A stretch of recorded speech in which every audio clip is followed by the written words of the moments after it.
There's a video for a Honda CR-V. This is a 2.2 sport diesel. Car's covered 71,900 miles. This is just a brief walk around video of the vehicle just to show you the car's condition from the outside. I've just been out in a sort of 15-minute road test on the car, so engine's running. You may well hear the cooling fan kicking in and out on occasion as well. So come to the offside front lenses there, they're all fine, there's no cracks or condensation in them. Offside front wing, I can't see any marks on there at all, it's in lovely condition. Actually there is a tiny mark just up there where it looks like it might polish or just touch in. Front tyre's got absolutely tons and tons of tread on it there, got loads in there. Front alloy's good, just a couple of minor marks and a couple of the spokes there, which may just caught a curb. Coming down the side of the car, very nice condition, very crisp. The odd light little mark, I don't know whether you can notice that they'll probably just polish out actually, they're so light. But you know, there is a couple of age-related marks which you're bound to get on a car this age. I can't see any car parking dinks at all actually, just go down there. Let's go up and down, that's normally when you can see them, but there's nothing on that side at all. Rear alloy, I can't see a mark on there anywhere. And the tyre at the back here has got absolutely tons of tread, it looks almost like new to be honest with you. Around the back of the car, hard wheel covers all in good order. And the rear bumper and tailgate again all in very nice order there. Offside, near side rather of the car, again very crisp down the flanks. No obvious car parking things that I can clearly see on there. I think there's a couple of tiny shallow ones, but I'll have to really squint to find them. Rear wing again very clean. Near side rear alloy again completely unmarked, there's no curbing on there, and it matches the other one on the other side in terms of tread, so it's almost like new. But again, as with the other side, there's the odd light little mark, but they're very few and far between. But here we are talking about a 10-year-old car ultimately. Lights again on this side, no cracks or condensation in those. Final alloy, again hardly a mark on there anywhere, and the tyre again matches the other one, so very good tread, not quite as much as the rears but absolutely tons. So in all honesty the exterior of the car is in very good condition. So just going to cover the boot area of the car here, absolutely huge boot on there. The rear seats sort of flip and fold forward if you want them to, they're so easy to do, but they're also on runners, so you can actually pull them forward and backwards as you would with the front seat to sort of increase rear legroom by a good 6 inches or so. But it is absolutely massive in the back. Underneath here, I don't know whether you're aware, but just there, that pops up, a little hard cover, but also is a little picnic table, which is rather dainty and quaint. But the plastics are all really good. So not always a guarantee on these, people keep dogs and all sorts in the back of them, and they get sort of skagged, but this one's been kept in very nice order indeed. Right, come into the back, rear and near side door card, really nice condition. Loads of rear legroom. Got the front seats actually quite a long way back, but all the fabrics in very nice order. Door card on that side again. So the light's not great there. It is in very nice order. Back of the seats and carpeted areas again all really good, which isn't always guaranteed. Ultimately these are family cars, and they can get beaten about a bit by unruly kids. But this one's been kept in very nice order. So come to the front now. Driver's door card again, all in very good condition. Just they're getting minuscule signs of wear on the plastics there where people's hands and rings are rubbed. Sill area, all really nice. Driver's seats, really good condition. So no skags or marks or sort of rips or tears in there at all. Coming across the passenger one, again, absolutely superb condition, it really is. Above our head here, on the later sports, we've got the electric sunroof. Just press a button there, and that slides back and closed. You can also pop it up if you want to as well. Right, so we're inside now. Obviously the car is running as it has been all the way through the video. It's hard actually to do justice to just how nicely kept the interior is. I mean, the plastics are in superb condition. It's been cleaned but didn't take long. It was so nice, but it really is fabulous order there. Obviously it's a nice simple radio, all fully functional, cool box and air conditioning, blows lovely and cold, as you'll find out from the following road test video. Coming across the binnacle here, can see there, engine running, no warning lights, and 71,970 miles. This video was done after the video that comes after this, it's just the way it's been edited. And then down here, later multi-function steering wheel on the car, so obviously you've got your cruise control and audio controls on there. But it really is in fantastic condition for its age and miles, and you know, anyone who comes to see it, I should think we'd be delighted. So finally, just come to the book packs and owner's manual. We've got a lovely Honda service history here. We've got 6 Honda stamps, 8, 16, 25, 28, 42, sorry, 36, 42 and then 71 by ourselves. So it's been kept in really nice order. It drives absolutely fantastically. We've also got here, just up there, full owner's manual pack is still with the car, and the lock and wheel nut key is here and present with the car. Right, this is a road test for a Honda CR-V DV56FTA. This is a 2.2 diesel sport model. Mileage at the start of this brief road test is 71,963 miles. The reason we do the road tests is really because we're selling to people from a long way away now, from all over the UK and the near continent, and we just want people to know, if they're going to come and see us, that the car is good, or if there's any issues, that I can highlight them on the video before you come, so you can satisfy yourself as to whether you want to or not. Hopefully so. The road tests are always done on exactly the same roads as you'll be road testing the vehicle yourself, so should represent very accurately what you'll feel when you come and drive the car. So you'll see if it feels exactly as I said, which hopefully it will. I'll try and do the road tests in exactly the same order as I always do, which is in effect to sort of run through the obvious main functions of the car and report back on any kind of findings, good, bad or otherwise. And I am critical of the car, so don't think it's just going to be a a box ticking exercise. This is feedback from what I am feeling in the car. I've had a whole host of CR-Vs. My wife's still got one, I've got one, so I know these cars intimately. Starting with the engine, obviously 2.2 CTDI diesel engine, fabulous units. Engine starts absolutely on the button, obviously. There's no strange noises, no vibrations coming back through from the engine at all. Pulls very, very sweetly and strongly. Idles absolutely rock steady, no fluctuations, and clutch in or out, there's no vibrations or change in engine note. No warning lights on the dashboard relating to the engine or any other item of the car for that matter either. Engine then goes through the clutch, through to the 6-speed manual gearbox. Now, clutch is very light, very positive.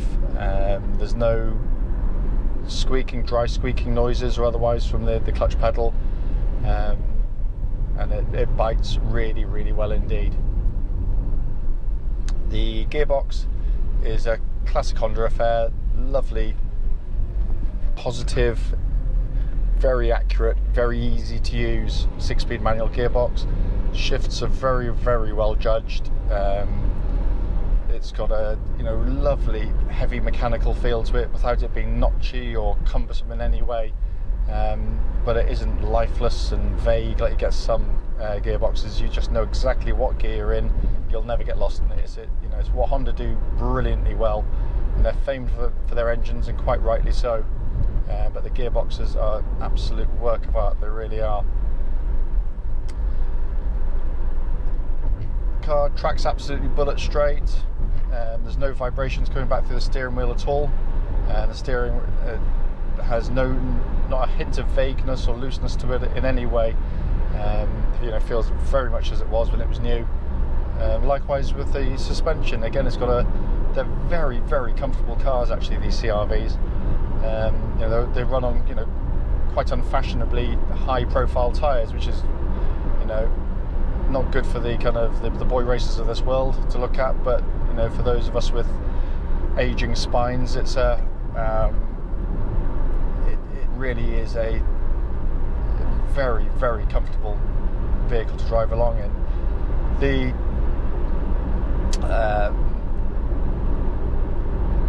what I'm looking out for when I'm driving the car, you know, particularly through sort of steering and suspension, it's basically, you know, kind of noises emanating from underneath that really shouldn't be there. And sometimes in the car, which hasn't been that well looked after or isn't that well made really, you can get quite obvious signs of wear. You can hear chattering from underneath, and that can be things like, well, most commonly, anti-roll bar link arms, you know, little drop links. You know, the suspension struts themselves can be, you can wear, and they just chatter away. They're not necessarily unsafe, but it's quite annoying. But this one, you can hear it going over the bumps like that, but there's no secondary noises at all coming back through. It really is very, very, very quiet indeed when it comes to kind of any grumblings or otherwise from underneath the car. Brakes on the car, just going to give them a sharp jab. Yep, they're good and solid, so their nose dives down nice and straight on the car. So we've got this road, it's a horrible road, which is why I always choose it. So I'm just going to give it a few more revs just to get up to speed, to check a few things out. They do go very, very well indeed, really do.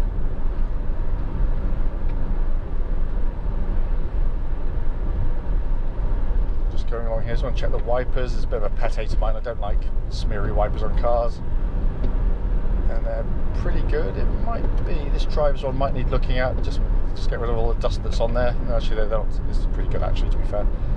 So that's all fine. Looking inside the car now, all in really nice order. Actually, it really is.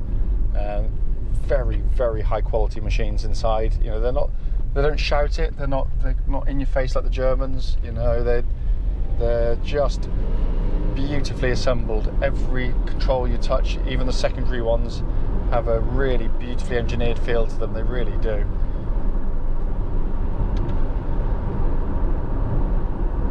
Just going to set the cruise control a second, just make sure that's all functioning as it should. So accelerate using the button and slow down, and that's absolutely perfect. So cruise control is all working absolutely fine. Turn that one off there. Looking across here, we've got air conditioning's pumping out lovely cold air. It's absolutely ice cold. Now if I open up the cool box, put my hand in, and there's again absolutely freezing cold in there. So if you've got some sandwiches that you don't want food poisoning at the end of the day, or a chocolate bar that's like mush, it's a great place to put it. All the switches work really nicely. Again, just such nice quality feel to everything you touch. There's no kind of movement on the switches, which I love, and every switch feels the same. This is where there was a very good article in a magazine recently about Honda, and they said in particular the Japanese are just brilliant, absolutely brilliant at doing these switches. You know, far, far, far higher quality than any German competitor. Obviously, you know, the CR-V's main purpose in life when it was made was to offer four-wheel drive, and it does that by what is probably the best four-wheel drive system in the country for what it's designed for. I mean, you've got very high-tech ones. Honda do one, super handling all-wheel drive with torque vectoring and all sorts of stuff. This is a very simple but brilliant system because it's utterly reliable. It basically is what they call intelligent four-wheel drive, and what it does is it will drive as, you know, Honda worked out very quickly, should say, that, you know, that most people will do 99% of their driving as I'm doing now and as most people will do, and that's so it just runs in two-wheel drive. You know, it's front-wheel drive, which is the most efficient way to drive a car. We all know that, and that's all it does. Should you, and the common ones are, you know, bit of snow on the road if you ever get any, or commonly if you're towing a trailer or a caravan across a sort of slightly wet pitch at a campsite somewhere, you just start to lose a little bit of grip on the front wheels. The front wheels spin, car recognises it, and it automatically brings in the rear wheel drive as well, so you end up with four-wheel drive. And it's a bit like someone giving you a hand on your back if your feet were starting to slip, if you're pushing like a wheelbarrow up a hill. It's just that transition of grip which is so smooth, and it turns it off pretty much straight away as soon as you recognise it doesn't need it anymore. So for all the times you don't need it, as opposed to kind of these permanent four-wheel drive systems, you're looking at a car that's obviously not wasting fuel, by operating four-wheel drive. Clearly tyre wear is far less than on, you know, permanent four-wheel drive systems, and clearly also mechanical wear. You're not going to have, you know, drive shafts spinning around constantly under strain. It's just a brilliant system, and one which we have never ever had to put a spanner on, and we've sold, it's certainly over 1,000, you know, of these cars using this system. You know, just the mechanical hardware of it's just been utterly brilliant. But they're great cars. I mean, it's, you know, it's natural competitors. You know, a couple of VW, BMW X3. They're, you know, this age they're just horribly unreliable. In the X-Trail diesels are lovely to drive. Actually, I've got nothing against them in that respect, but again, very poor reliability by comparison. So the only one that's even close would be the Toyota RAV4. But it's not as practical as the Honda. The engine's not as sweet. They have injector issues that the Hondas don't really suffer from, or we haven't had any problems with them anyway.